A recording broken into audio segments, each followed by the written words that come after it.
True Life News Show today. This is a major update right now. Donald Trump is the one who's actually leading the charge throughout Congress. He has stepped in as the de facto Speaker of the House in all the meetings, going through all the leadership team with all the leaders of the House committees and making deals to ensure that his big, beautiful bill will get passed as soon as possible. We have a new report, guys. This is so much breaking news today, guys. This is huge. A new report from the Attorney General has revealed that the FBI was far more involved in the January 6th riot than what we previously known. They were actively involved with going into the Capitol building and working with the Capitol Police and more. There's also allegations that they encouraged and incited vandalism and violence. Like, guys, these are bombshell reports that we are getting because of these new reports, because we got Pam Bondi, we got Kash Patel, Dan Bongino. Remember, they said they would be revealing all of this in the next in the next week or so, and now we're getting all these tidbits of things that were so bad. The January 6th riot was 100% coerced, and they pushed it to get to the point that it was at. On top of that, guys, again, there is so much going on and so much infighting in the Republican Party right now. Representative Thomas Massie has reintroduced his bill, H.R. 1040, which will eliminate taxes for senior citizens. He said we need to end the unfair double taxation on our seniors. U.S. politicians are allegedly being influenced also to influence financially to avoid scrutinizing taxpayers' money that has been sent abroad. So huge stories, guys, today. I am just blown out of my mind what we are seeing. Not only, let me know your thoughts in the comments. Not only is Donald Trump stepping in and everybody across the board is saying, is that not why Mike Johnson is there? Why is Trump doing Mike Johnson's job? Do they not got the votes? There is a ton of people that are saying we are not going to pay for blue Democratic policies that are still in this big, huge, beautiful bill that they're trying to pass for Trump. We also have it where understanding that the FBI, guys, we knew there was 26 informants on January 6th at the Capitol for whatever reason, but now we're finding out that they were really involved with the Capitol Police on a lot of things that happened that day. We're also looking at this new big, huge addition to the big, beautiful bill of what Trump promised, which was the no taxes on Social Security. Guys, let me know your thoughts in the comments. Trump came out and said today that they will be investigating who actually signed the legislation passed under Biden. He said, we're going to start looking into the whole thing with who signed this legislation, who signed legislation opening our border. I don't think Biden knew. So, guys, little by little, we're starting to see everything unravel. The Justice team with Pam Bondi, with Kash Patel, with Dan Bongino are exposing the whole January 6th riot. We've got the Doge team that is just unveiled. Guys, U.S. politicians are allegedly being influenced financially to avoid scrutinizing taxpayer money that has been sent abroad. Why? We know now, guys. Why do you think that none of them actually said anything about all the tens to hundreds of billions of dollars sent abroad to these other foreign countries, which we know most of it never even got there? This is mind-blowing. Let me know your thoughts in the comments, guys. We got a big show for you today. I want to say thank you to everybody who is watching, to all of our subscribers and viewers. Thank you so much for your support. I want to say thank you so much to all those that are not subscribed, but you're still watching. If you're not subscribed, please consider hitting that subscribe button. We want to take care of you every day with the top news. Want to give some love to our members of the channel, guys. In just a couple of days, your support, we are going to be giving online thousands of dollars to a local charity changing lives. And want to give some love to those that have given a super chat donation, guys. We're so thankful for your support. If you don't mind doing us a huge favor of hitting that thumbs up like button. Guys, today's a big show. Not only is Trump the de facto Speaker of the House right now, literally doing Mike Johnson's job of stepping into everything. We've got Jim Jordan, who is now speaking up about what Mike Johnson is not doing. That's a big, huge deal. We've got where we have more information about the FBI and how much they were involved with the January 6th riot. We have where Thomas Massie, representative from Kentucky, is reintroducing the bill to eliminate taxes for seniors on their Social Security. So guys, we're seeing everything right now. Let me know your thoughts in the comments, because again, if we don't get this done now, we may never get a chance. Check this out. Ohio Congressman Jim Jordan, chairman of the House Judiciary Committee. Congressman, you know, this is something to me. We played a number of clips of Biden officials under oath testifying to you guys about a variety of things, many of which insinuated that Biden was just fine and they knew it. Yeah, no, that may be something we need to look into as well, because they told us all along that he was just fine, and obviously he's not. And of course, we're thinking about the former President Biden and his family. You know, I think probably just about every American family's had to deal with some kind of cancer in their family, and it's a tough situation. So our prayers are with him. But yeah, this is one more example of them not being square with us. And frankly, we probably shouldn't be surprised. It's sort of how the whole Biden administration operated for the entire 4 years. Congressman, the other thing, too, is this right now, the big pressing thing, getting the country funded, getting Trump's agenda. Big, beautiful bill. Now, several House Republicans, they're signing onto a letter basically saying, hey, we got to deliver Trump's agenda. We got to codify it into law. My monologue last week was saying exactly that. 15 Republicans are saying, hey, guys, we're not going far enough with Trump's agenda. Where are you at on this? Well, I think we should get this bill as good as we can. But you can tell that this is a good piece of legislation because the Democrats hate it. And the reason the Democrats hate it is because it's all about Republican principles. It's all about what we campaigned on. Hey, here's a newsflash. Republicans believe in cutting taxes, letting moms and dads keep more of their money to spend on their goals and dreams. Republicans believe in securing the border. There are resources in this bill to secure the border. And Republicans believe if you're an able-bodied adult and you're getting taxpayer money, you should have to work in order to receive those taxpayer funds. That's not just good for taxpayers, not just good for the economy. It's actually good for the recipient. It's the value of work. So those are three fundamental principles. All three of those are in this legislation. I think, frankly, we should be out there talking more about just those fundamental facts that say this is Republican, this is common sense. That is why, in the end, this is a good piece of legislation. Guys, and again, too, I got to show you that we are and they are working on codifying what Trump promised. Promises made, promises kept is huge, guys. Representative Thomas Massie has just reintroduced the Senior Citizens Tax Elimination Act. This bill assists middle-class seniors by eliminating the unjust double taxation on Social Security benefits. He is one of those 15 people, guys, that signed the letter to Mike Johnson that said, hey, we're not doing enough. Let's take care of our seniors. Let me know your thoughts about this in the comments, guys, because, again, if this isn't in the bill, we don't know if it's ever going to be, because they're only going to get one, maybe two chances to pass a reconciliation bill. But I'm thankful that there's people that are willing to stand out like this guy, even though Trump said that Thomas Massie don't know what the heck he's doing. At least somebody is putting their foot out there to put seniors first. And we should pass it. And oh, by the way, it's entirely consistent with what the president campaigned on. Yeah, and to that point, Congressman, one of the things I love about you is you cut through a lot of the BS on a bunch of stuff here. One of the things, obviously the no tax on Social Security, that's been revised to avoid a 60-vote threshold in the Senate. However, you have things like the SHORT Act, removing short barrel rifle from the NFA, from the ATF, which is largely overreaching. I mean, they abolished the ATF, in my thing. Department of Education's not getting cut. ATF's not getting cut. They did put suppressors, the Hearing Act, back in there. A lot of these things got what? So you hear that, guys. Again, it's not in the bill to cut the Department of Education. So tell me this, what do you think? How is it that you're going to defund it now, but you're not going to cut it for the future? That means it can come back, guys. Let me know your thoughts about this. If you don't mind, guys, thank you so much of doing us a huge favor of hitting that thumbs up like button.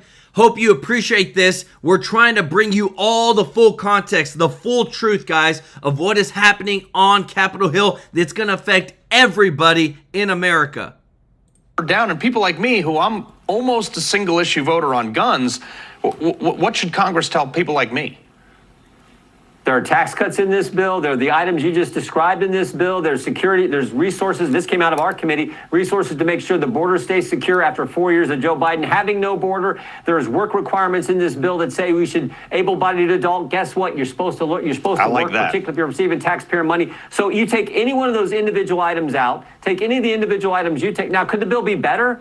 Should we cut more spending? Yes, I'm all for that. And I'm glad we got people who are working on that. But in the end, you take any one of those individual items out, we'd vote yes for that. So you put them all together, we're not going to vote yes for that? I think that to me is the sort of the fundamental test. And again, the Democrats hate this bill. Yep. And they hate it because this is a Republican bill. It's all about Republican principles, which I happen to think the American people voted for, and I happen to think are common sense. That's why in the end I think this thing gets done. Yeah, well, I hope something gets done, and I hope a lot of those promises get made through. But Jim Jordan, we appreciate it, sir. Guys, let me tell you this. What you're seeing now on the screen, it's just a cascading effect. Not only do you have the Justice Department that is investigating things, you got Trump who's literally on Capitol Hill going through and figuring out what the heck is going on with his big, beautiful bill. But this is such big news, guys. I wanted to show you this. The DOJ report shows that the FBI was far more involved in the January 6th than previously known. There is now allegations, guys, that they were involved with violence and inciting violence in the Capitol Hill to do all the stuff that we saw that was really bad. Think about it.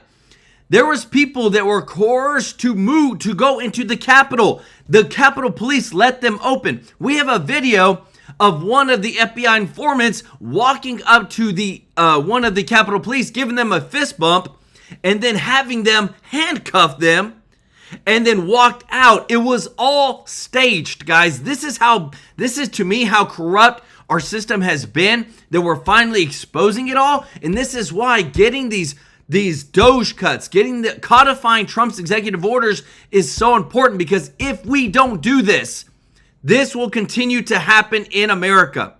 You cut out the money, you cut out the fraud, you cut out the waste, the abuse, and we see a new America coming from this, guys. And a lot of people are upset with what you're about to see next, guys. I'm telling you, we are barely scratching the surface of how deep state, how many rhinos are in Congress. Check this out.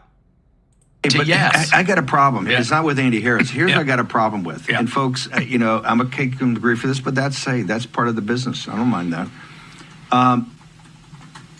Johnson should not put the president of the United States in this situation. Yeah. The president of the United States should not have to come to Capitol Hill in an extraordinary, for the president to come up and talk about budget and math. Unheard of. Unheard of. For him to come up today and have to is he not whipping votes?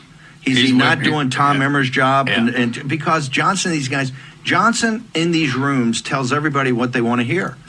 That's why people can't stand him, because they don't know what's real and what's not real. Guys, is this not the dang truth? Have we not called this out? Have you not called this out in the chat? Johnson is a two-faced snake. Whenever he's talking to people, he makes them feel good. He's the nice guy, but he never actually stands for the MAGA or the America First policies.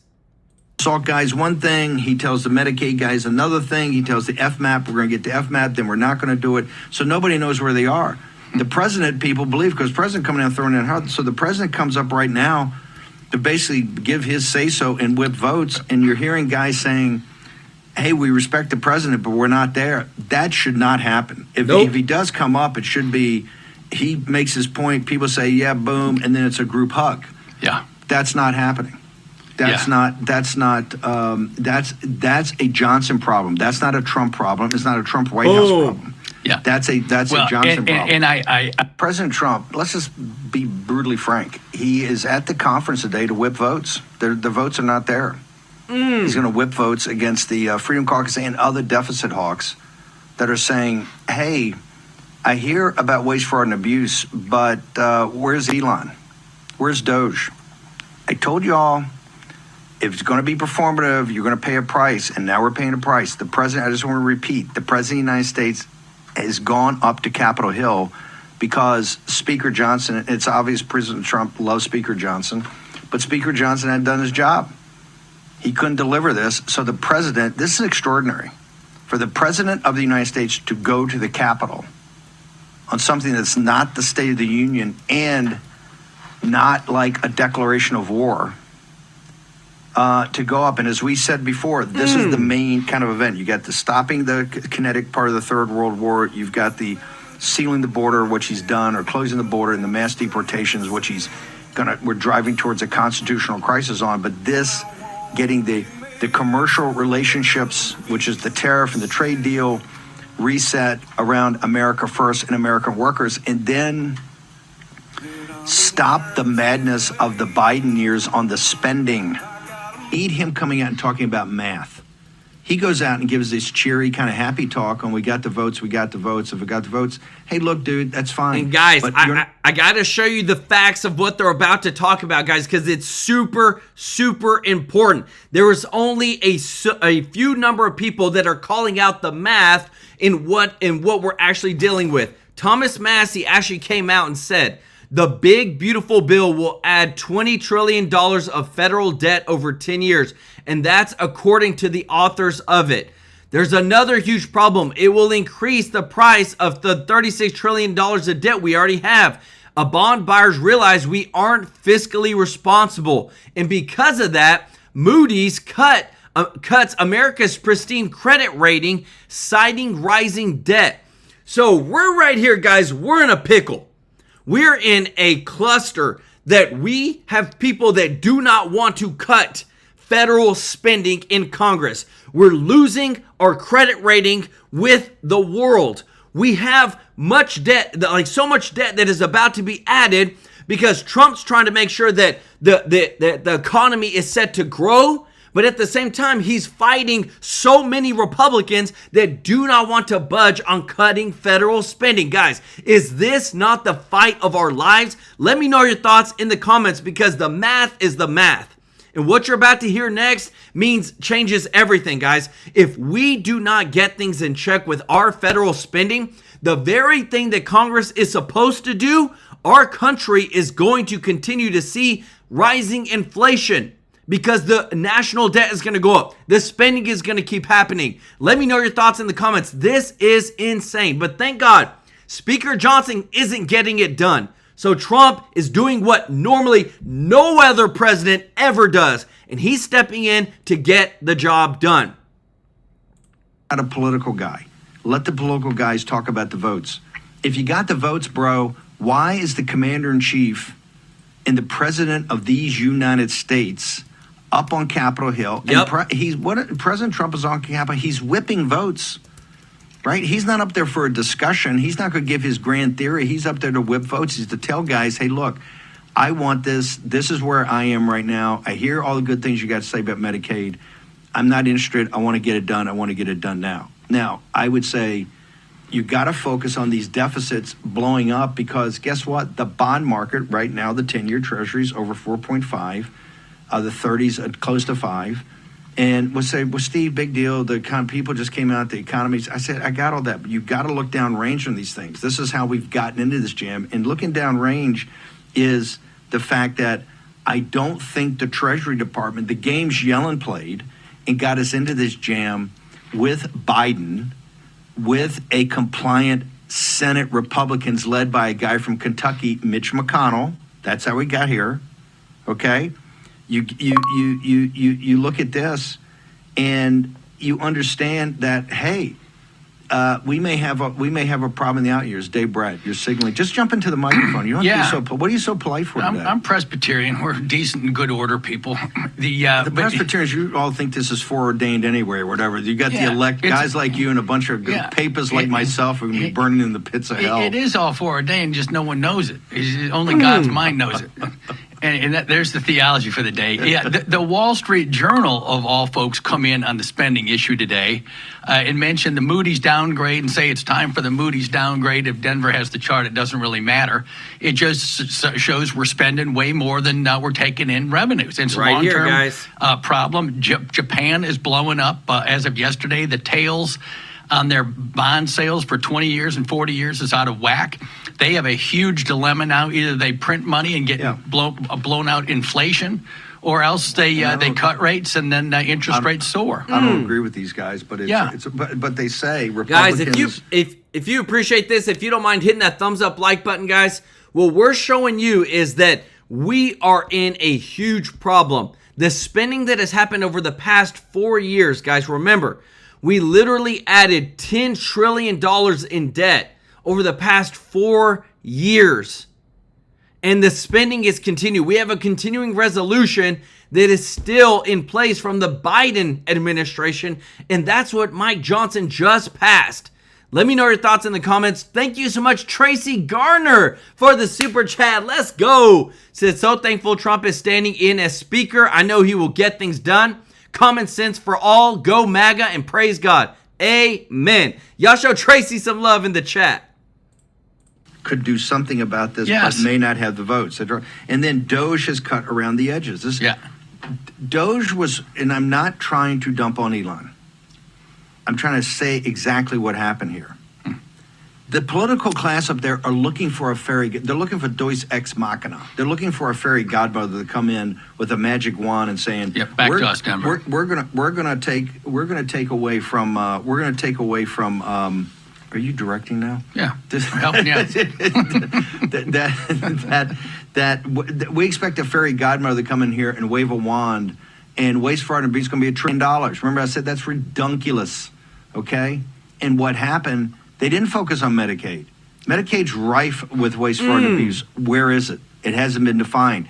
Every day you can monitor what the Treasury puts out. We're spending more cash than ever. We're over $1 trillion in deficit on the CR that we made permanently because the Speaker of the House didn't do the work.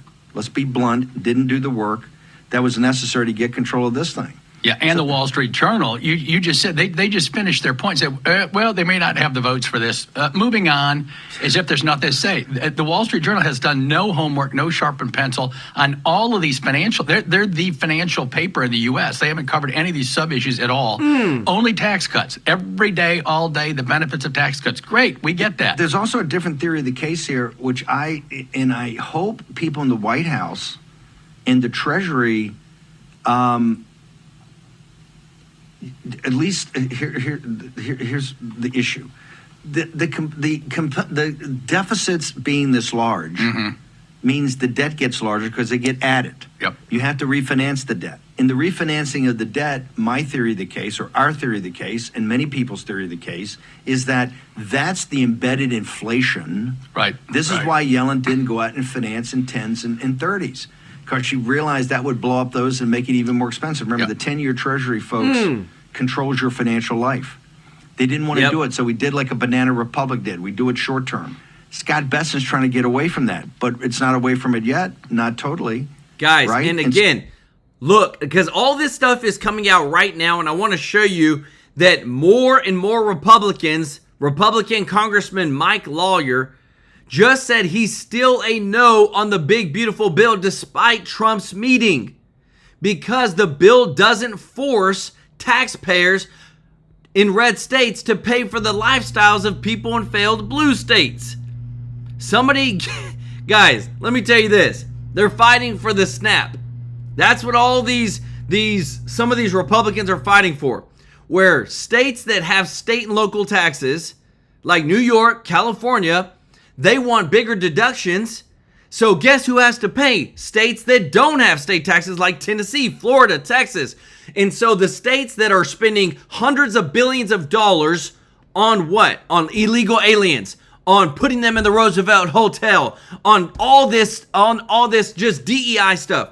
They want all the other states that are actually doing well, like Texas, Florida, Tennessee, to pay for all of their bills. Guys, this is a load of you-know-what. We're so tired of seeing the fraud, waste, and abuse that is always covered up because we have states that are doing the right thing and taking care of their taxpayers versus states that are Democratic and blue. Midnight Cry, welcome to the family. Let's go. Y'all show Midnight Cry some love in the chat.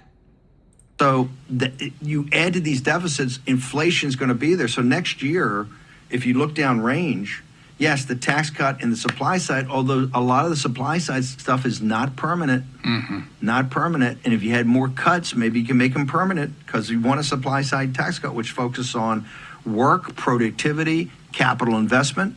We're all for that. And who validated the shorts? The other adult that's supposed to be in the room is the Federal Reserve Bank. They accommodated all these moves of $2 trillion deficits without question. Now when Trump wants a little tailwinds coming in on the tariff ripple, for a few months while we get the $10 trillion in capital coming into the country and the $2 trillion. You don't think that you're whining here yesterday at a Greenspan put. Yeah. You want Powell to cut. Do you think a rate cut right now adds to inflation? Yeah, Mr. PhD doctor, where'd you get that doctor in economics from? Yeah, the American University. I'm a populist. I was the only conservative at American, but yeah. Guys, again, all this stuff is happening right now.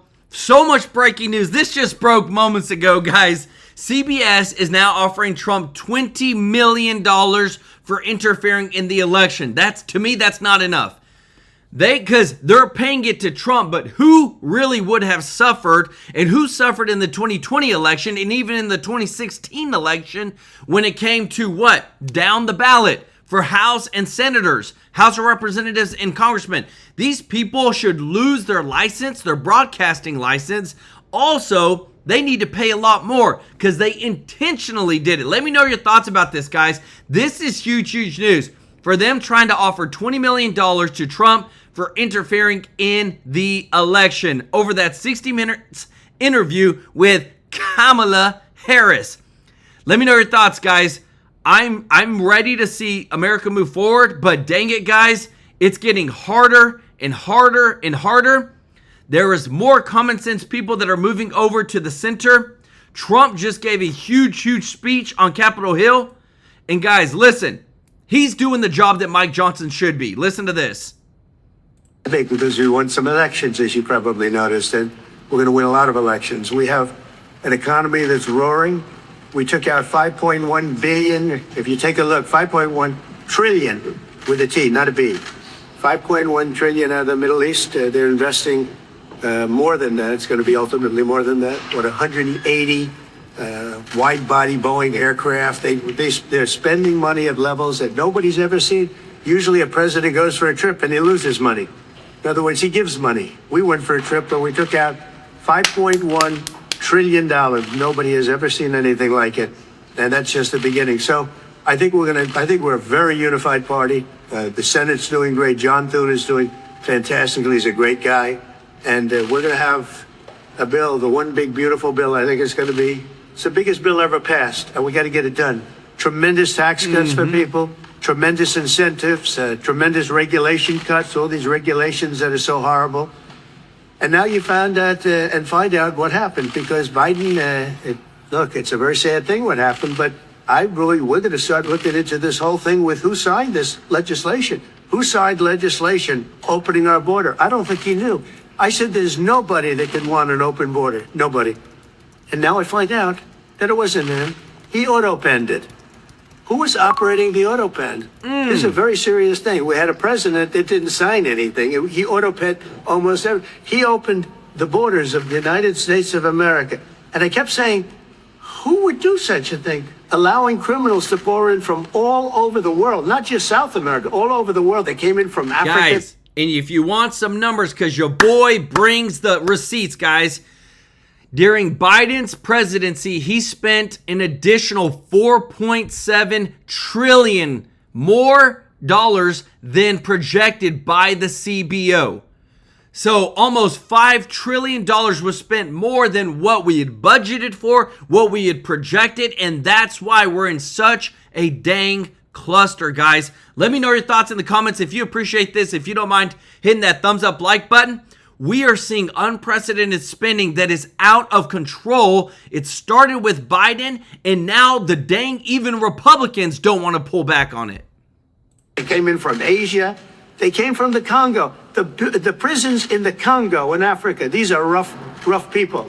The prisons from the Congo are empty. You know where they are? They're in this country. Who would sign this? Nobody would sign it. No sane person would sign it. You know who signed it? Radical left lunatics that were running our country, and the Autopen signed it. And they didn't want him, and they were disappointed in getting him because they wanted Bernie Sanders. And then after about 2 weeks, they said, wait a minute, this is a gift. He'll do anything. We're going to use the Autopen.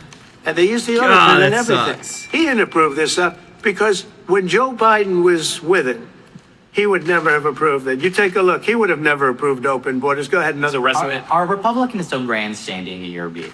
Oh, yeah, sure. You have a couple that will grandstand, but I think even the grandstanders should. Look, the alternative is a 68% tax increase. And you can blame the Democrats for that and one or two grandstanders. We only have one or two, but we have tremendous support. But you'll have a 68% tax increase, or you'll get a massive tax decrease. You'll get a tax cut, the likes of which we've never had before. This is bigger than any Ronald Reagan tax cut. It's even bigger than the tax cut that I gave, because as you know, that's being extended and increased. So this is the biggest tax cut in the history of our country, or you'll get a 68% tax increase. And if that happens, I mean, what Republican could vote for that to happen? Because there wouldn't be a Republican much longer. They would be knocked out so fast. But we're going up to details. This is I'm a cheerleader for this party, and I'm a cheerleader for the country, much more importantly for the country. But I'm a cheerleader for the party, and we're going to go up, and I think we're going to have a very good discussion. There are one or two points that some people feel strongly about, but maybe not so. On one of those points, do you consider some of the proposals on the table in co-pay provider tax as a benefit cut? How are you viewing the? No, we are looking at one thing. We're not doing any cutting of anything meaningful. The only thing we're cutting is waste, fraud and abuse. With Medicaid, waste, fraud, and abuse. There's tremendous waste, fraud, and abuse. There's incompetent things splitting. We have illegal aliens that are multiple killers with multiple murder records getting Medicaid. I don't think anybody minds if we cut that. The Democrats, on the other hand, are going to destroy it because they're going to leave these people on. We're cutting three things: waste, fraud, and abuse. We're not changing Medicaid, and we're not changing Medicare, and we're not changing Social Security. And if I wanted to do those things, I would have done it during my 4 years that we were. What's your message to, Mr. President, what's your message to your fellow New Yorker Republicans who are hung up on the SALT issue? Well, SALT is a very interesting thing because the governors of New York and Illinois, you know, the big JB who's going nowhere. Probably right now he could be the worst governor in the country.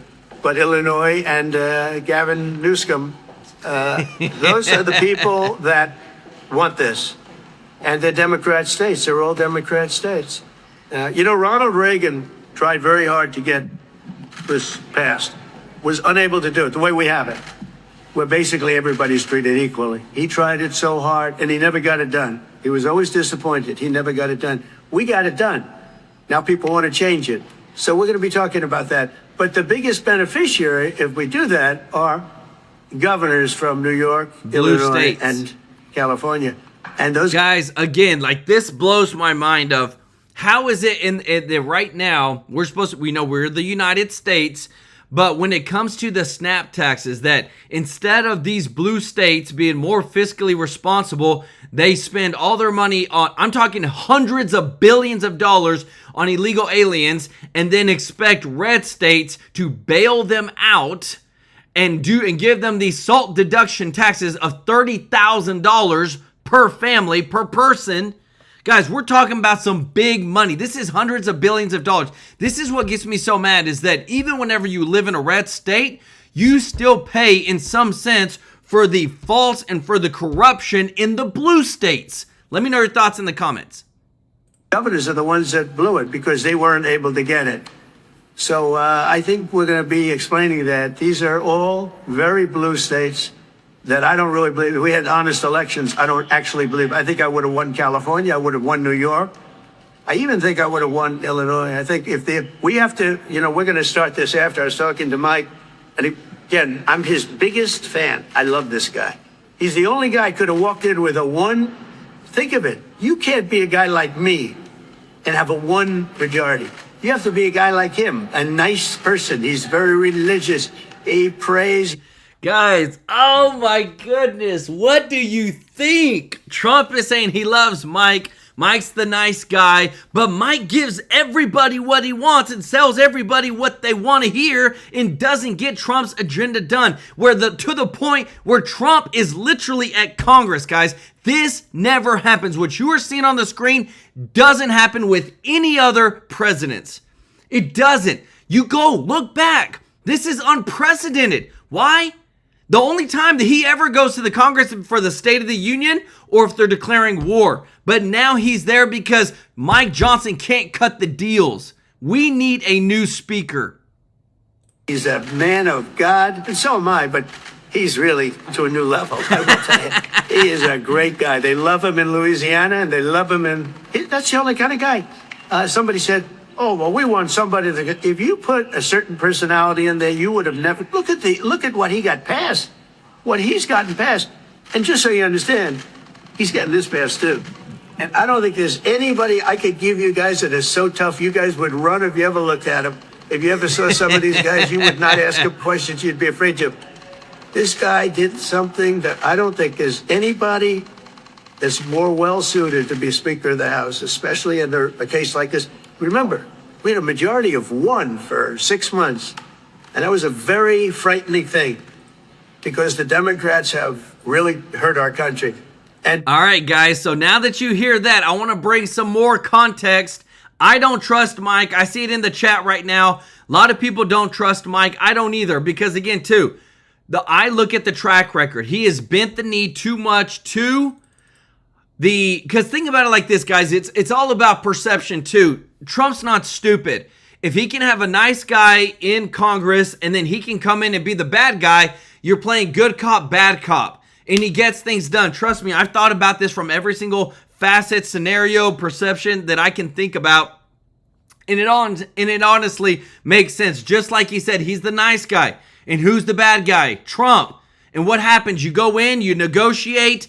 Mike Johnson says, we can't do this. Trump said, let's do this. And they kind of go back and forth. But what I want you to see right here, guys, is that U.S. politicians are allegedly being influenced financially to avoid scrutinizing taxpayer money being sent abroad. So right here, you're about to hear from the people from USAID because now we're getting them to testify under oath.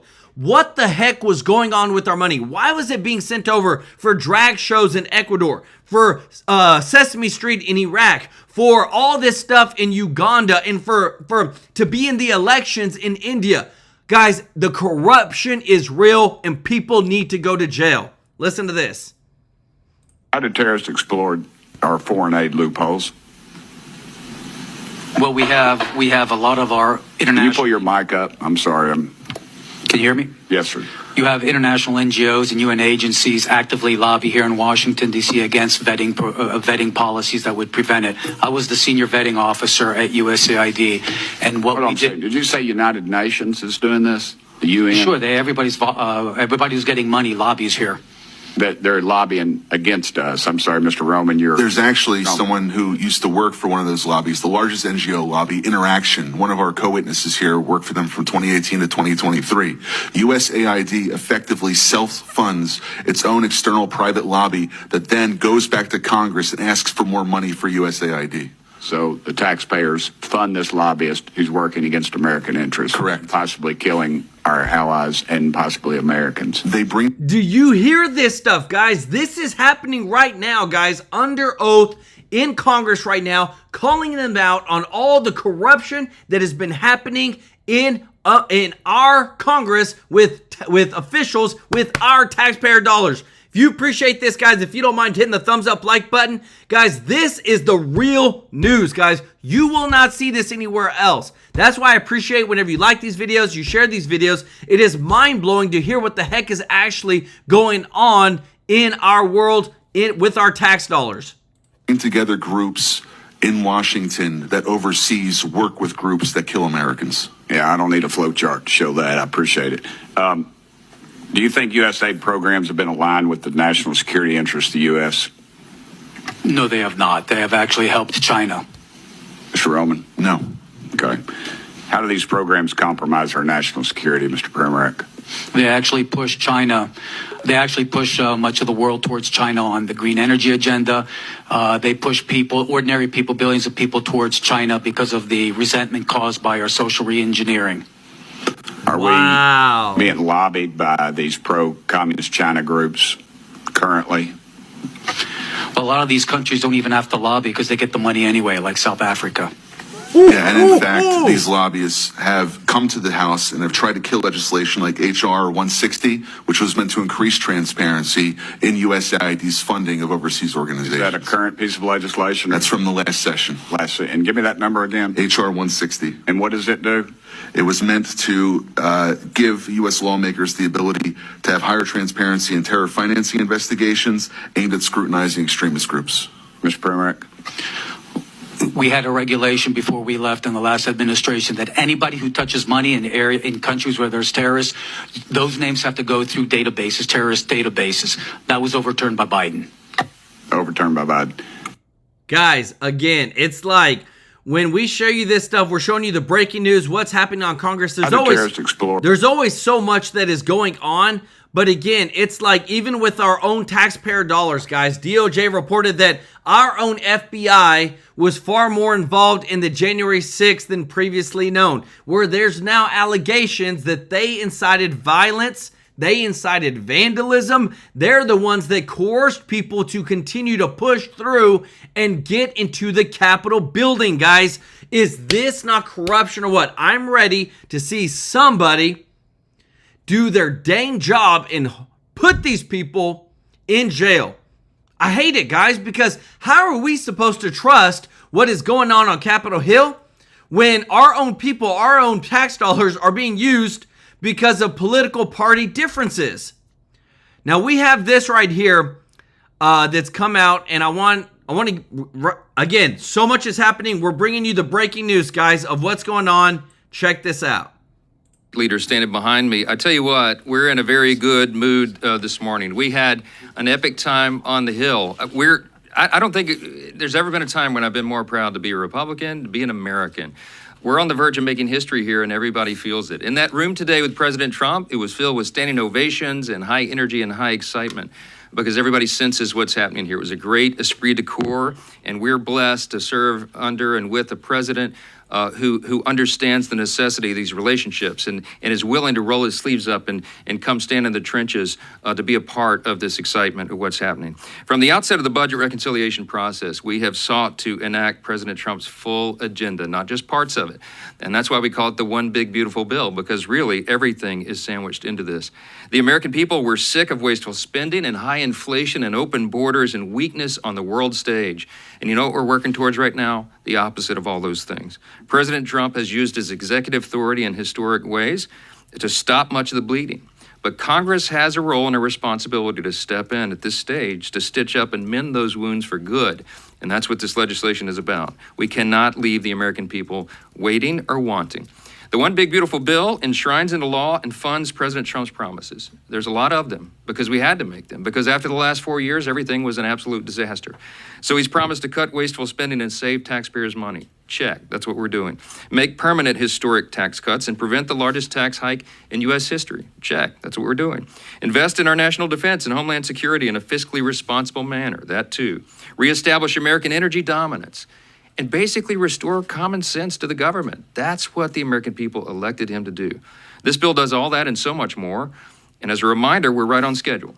Our House Budget Resolution gave instructions to 11 separate committees in the House to write their portions of the Budget Reconciliation Bill, and they did it right on target.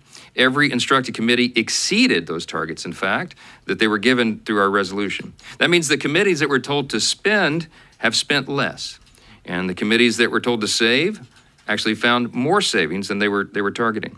And the bill delivered more than $1.5 trillion in savings mandated by the budget resolution. That is historic. There's never been anything like it before. And we're proud to deliver it. This is a whole of Congress response to a whole of government problem. And the results of all this work for over a year has now come to fruition. Every House Republican has engaged in the process. The White House has been involved, as you saw most recently within the last hour. The Senate has been involved. Constituent groups from around the country made their voices heard. And that's why, as the whip said, nearly 1,000 organizations have issued enthusiastic public endorsements about this legislation. I don't think there's ever been anything like that. No legislation has ever garnered that much support.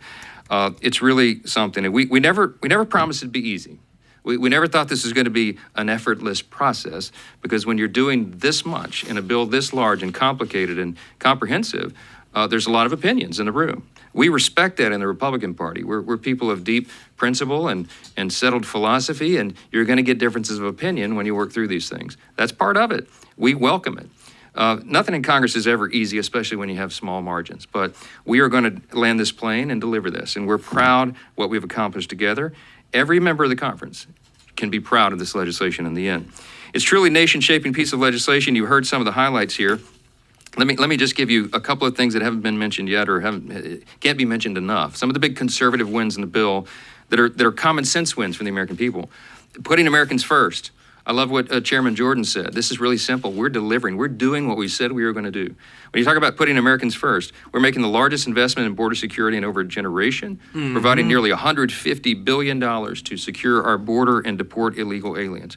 We are cracking down on illegal aliens receiving Medicaid, Medicare, SNAP, and tax benefits that are intended for the citizens of this country. We're shifting the cost of adjudication in the immigration system from the American taxpayer to the aliens themselves. And we're imposing a fee on remittance payments to foreign countries by illegal aliens.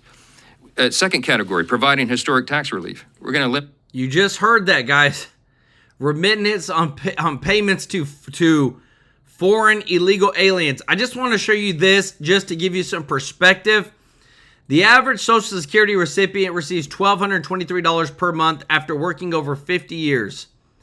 Illegal immigrants received $3,874 monthly after breaking into the United States for 50 minutes.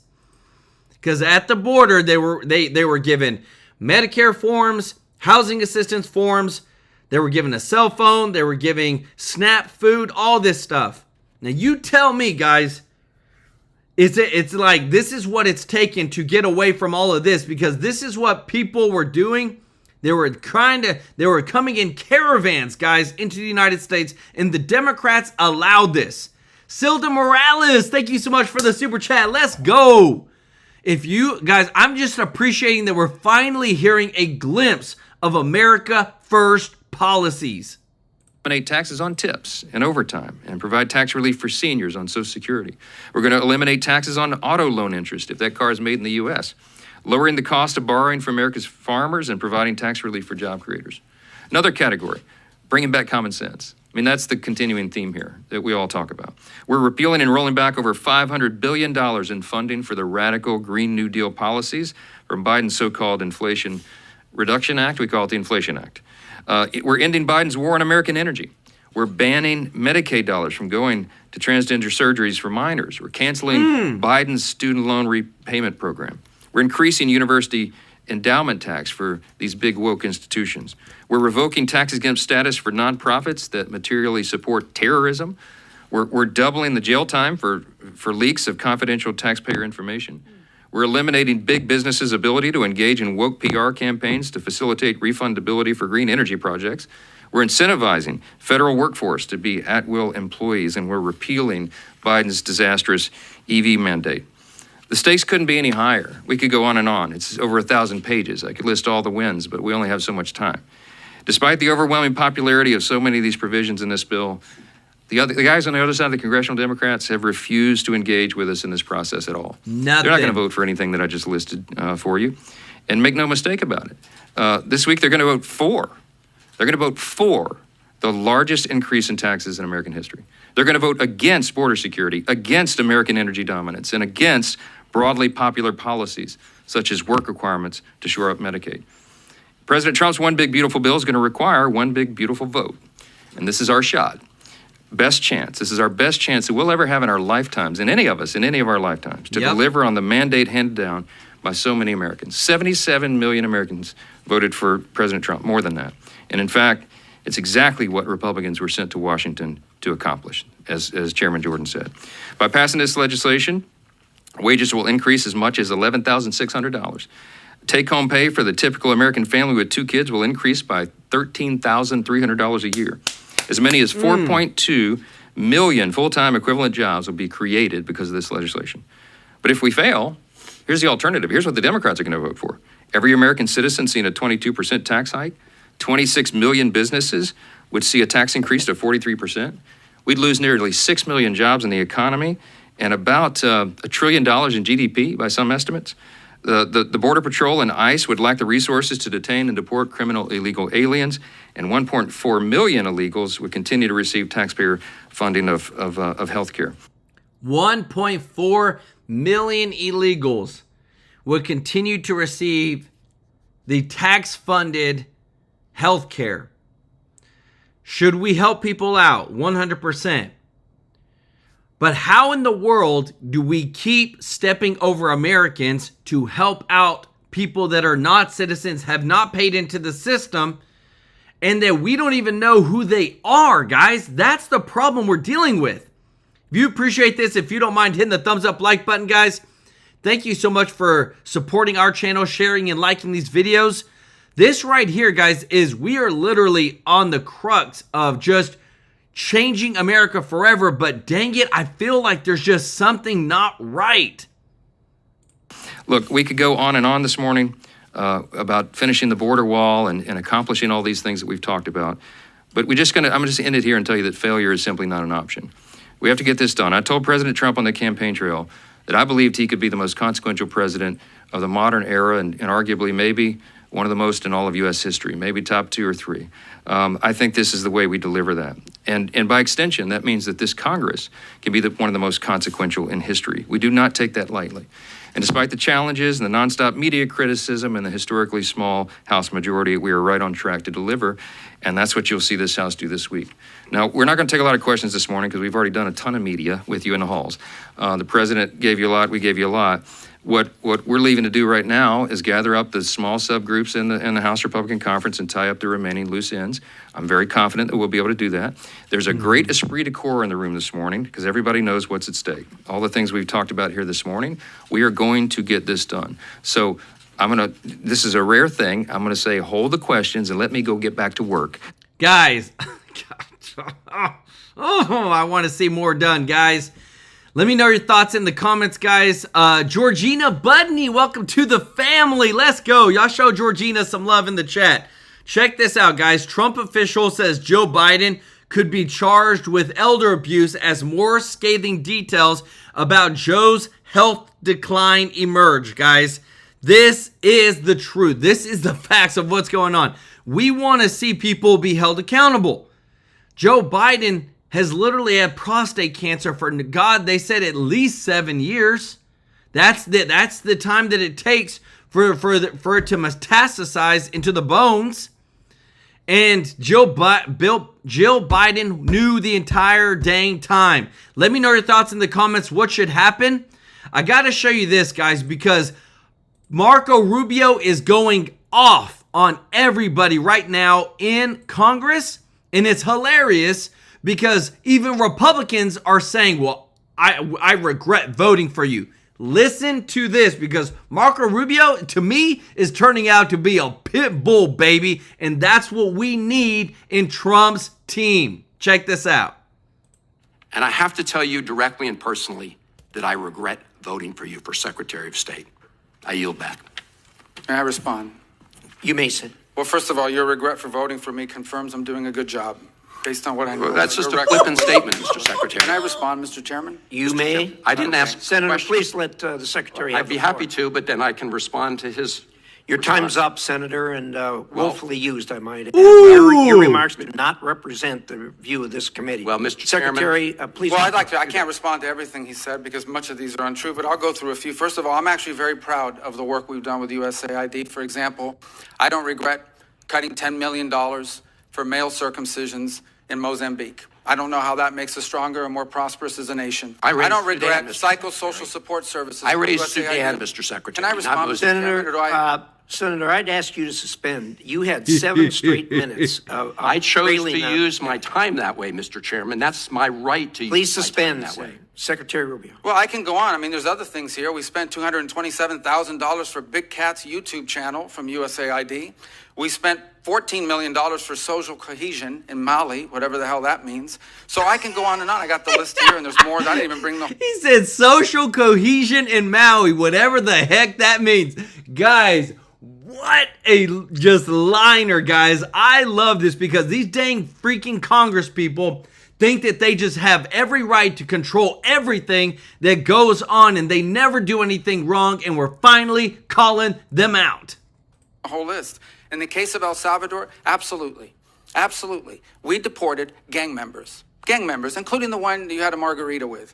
And that guy is a human trafficker, and that guy is a gangbanger, and the evidence is going to be clear in the days to come. Mr. You're Chairman, going to see who you went to defend. Senator, I'm sorry, please, Mr. Chairman. Secretary Rubio has the floor. Mr. Chairman, he can't make unsubstantiated comments. Yeah, guys, I hope you're enjoying this, guys. I hope you got the popcorn because he's laying them out. And Van Hollen keeps interrupting, and the chairman's like, dude, shut up. You got to speak. Let him speak. Like that. Secretary Rubio has the floor. You Secretary had your time. Rubio should take that testimony to the federal court of the Senator? United States because Well, he hasn't done it under oath. Here's another point, okay?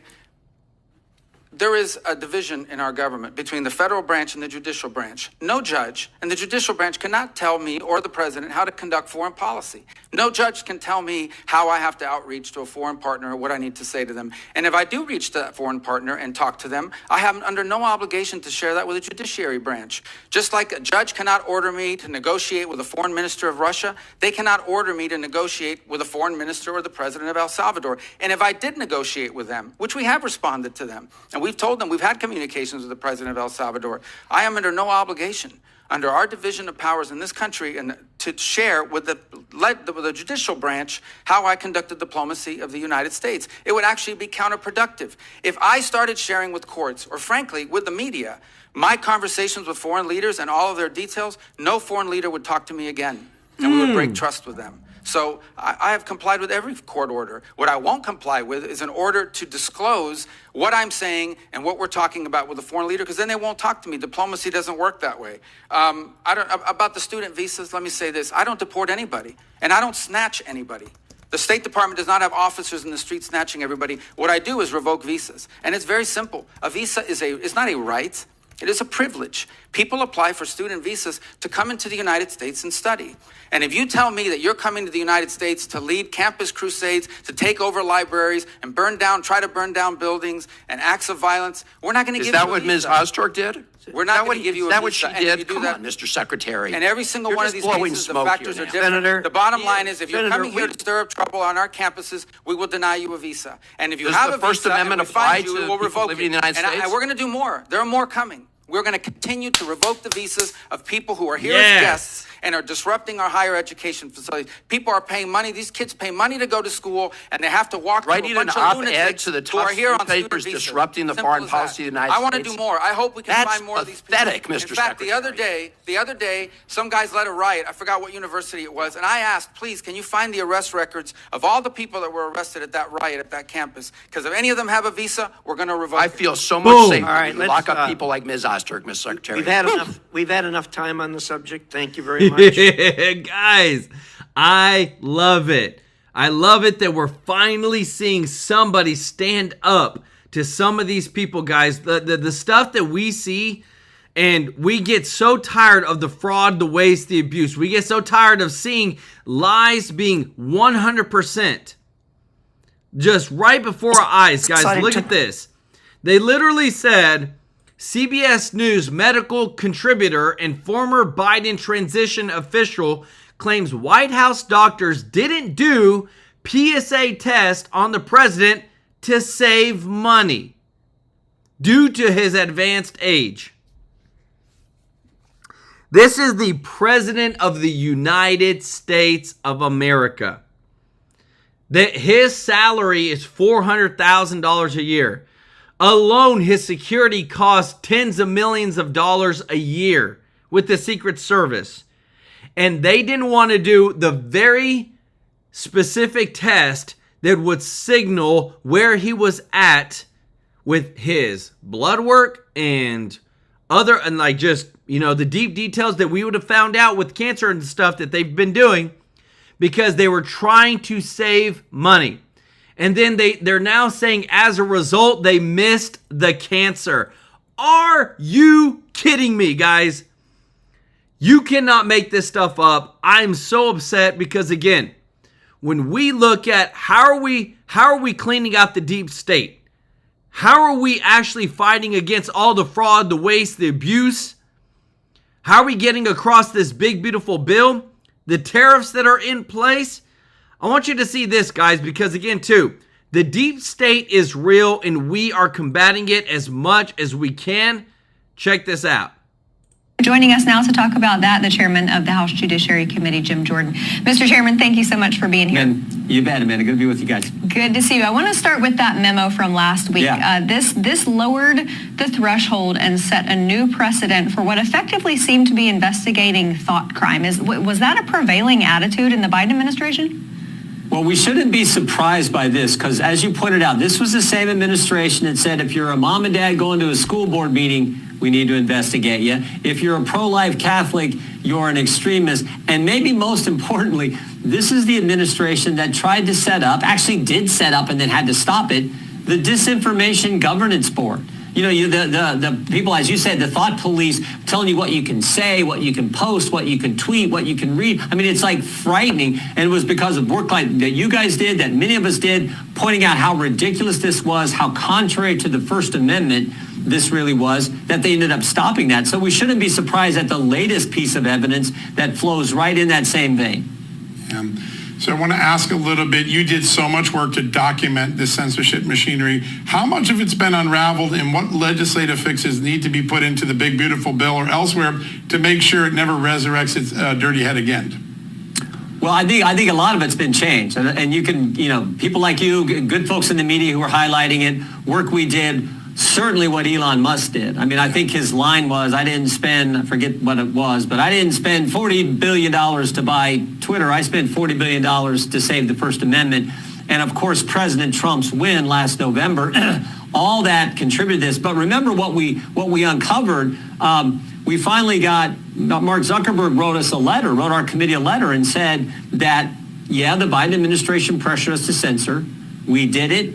We're sorry, we're not going to do it anymore. And they've subsequently changed policies at Meta where they now go to that community notes approach, much like Twitter does, much like X does, with that Elon is incorporated in that company. So I think we've made tremendous progress. GARM is out of business. The Climate Action 100, all the big people have left that where they were trying to collude and censor and attack companies, all kinds of things that we think we've made a real change in. But we're still concerned about what's going on in Europe, and we're trying to have an impact there because European censorship efforts we think can actually impact on Americans and American companies. So we're looking at that this Congress. That's important. Mr. Chairman, John's story that came out this morning regarding the National Endowment for Democracy. Amazing that that's right there in the name. When it comes to censorship, does it feel like for the House, it's like playing whack-a-mole? Do you have to actually go after, I mean, maybe it's even an awareness issue. Do you have to find out and provide oversight for all of these different organizations and factions of the government that are censoring? Or do you even have to? Maybe it's a game, maybe it's a situation where the message gets sent. Well, I think it's important we continue to do our oversight duties. I mean, not directly on point there, but one of the things we figured out over the last few weeks, and we actually talked about this last week, was this Pfizer working with the government. We're trying to figure out what kind of connection was there. But remember, back during COVID, you had the government and the people in the bureaucracy working closely with these pharmaceutical companies. But we know at Pfizer, we had 3 of the top research scientists. Dr. Dormitzer was the guy that's sort of been the focus. But they slowed the results down before the 2020 election of their results in studying the vaccine. And, you know, the November 3rd was the election. November 7th, 2020, Joe Biden was named, declared the winner. November 8th, they announced the results. They waited till after the election, according to this guy who 4 years later, when President Trump wins in 2024, tells his then employer, hey, can you send me to Canada? I'm afraid they're going to investigate and find out. We slowed down the results. So there's always this. Guys, do you hear this? Like this again. The Biden administration was such a cover-up. Was so, just covered in all of the lies, gaslighting to the American people that we're finally figuring this out. And then now, I'm going to show you something in a moment, guys, because now every left-wing media news outlet is saying you can't go after Biden because he's a sick man. Like, this is the reality that we're living in. We never can hold people accountable. We never can actually go through and figure out what actually happened because the left-wing media is their right to protect them. Concern about big government working with the tech industry, working with the pharmaceutical industry, working with whatever to go after conservatives and mislead the American people. And our job is to do oversight on all that, and we're going to keep doing it. Yeah, and you've done such great work. I mean, we learned so much just through your work. I want to turn to some surprises that we learned over the weekend from FBI Director Kash Patel, Deputy Director Dan Bongino. They found some more Russia collusion documents. They may have found some more January 6th documents. Can you give us some sense of what sort of information has been flowing from the Trump administration and what it gives new light upon? Well, we're not ready to announce anything yet, but the one thing I always point out is literally, and I know you guys know this, it's night and day. I mean, literally night and day compared to the kind of response we got from Garland and Wray, compared to what we get from Attorney General Bondi and Kash and Dan at the FBI. So they've given us access. We sent a subpoena 8, 9, 10 weeks ago early on, and they've given us all kinds of information that we're evaluating, we're looking at. And then the one thing relative to January 6th that we're really concerned about is these 26 confidential human sources. And we're working closely with them now. That's been a little harder to put together, but they're giving us that information because you got to be careful about the identity of the confidential human source and all. But there's some key questions we have. 26 of them were there on January 6th. 17 of those confidential human sources entered restricted space. 4 went in the Capitol. 2 of the 4 who went in the Capitol were actually asked to be there that day by the FBI. So we want to know how soon they went in the Capitol. Did they go in through a door? Anyone else? What information did they give you? How much had you been paying them? How long had they worked for the government? We want to know all kinds of questions about these individuals. Were any of these individuals as confidential human sources, any of their testimony used to prosecute American citizens? We'd like to know all that. And we're working closely with them, and we continue to get information on that subject. That's huge. Let me just follow up real quickly. Do we have any sense of what the predicate, what the justification was to send so many informants to what was essentially a political event? That's a great question, John, because that's scary in and of itself. Yeah. Oh, we want people there spying on Americans exercising their First Amendment liberties? That's not supposed to be how it works. I mean, what else was going on? What other kind of surveillance was going on? Was there facial recognition being used that particular day? We don't know any of those things, but we'd like to find out those concerns. And again, why 26 and why just a handful of them were specifically asked to be there? Why did you ask them to be there? Who were they supposedly informing on? Who were they following? Who were they spying on? Because confidential human sources is simply a fancy name for spy. So I think there's lots of questions we have, and we want to get the answers to them. Mr. Chairman, before we let you go, typically passing out. Guys, I want to show you something that again, like what we're getting into now is that we've been gaslighted for the past 4 years. We've been lied to. There's been a lot of things that have been said. This is literally the response that every left-wing media outlet is giving for what happened with Biden. Let me know your thoughts. Listen to this. Hold on, guys. Let me finish something. Donald Trump is the president of the United States.